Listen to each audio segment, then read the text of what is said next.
وعلیکم ورحمۃ اللہ وبرکاتہ۔ مسجد میں داخل ہو تو یہ دعا پڑھے۔ بسم اللہ الرحمن الرحیم، اللہم افتح لی ابواب رحمتک، اللہم افتح لی ابواب رحمتک۔ یا اللہ میرے لیے اپنی رحمت کے دروازے کھول دیجیے۔ یا اللہ میرے لیے اپنی رحمت کے دروازے کھول دیجیے۔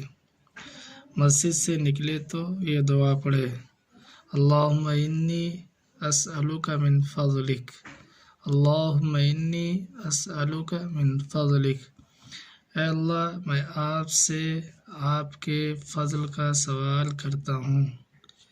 اے اللہ میں آپ سے آپ کے فضل کا سوال کرتا ہوں۔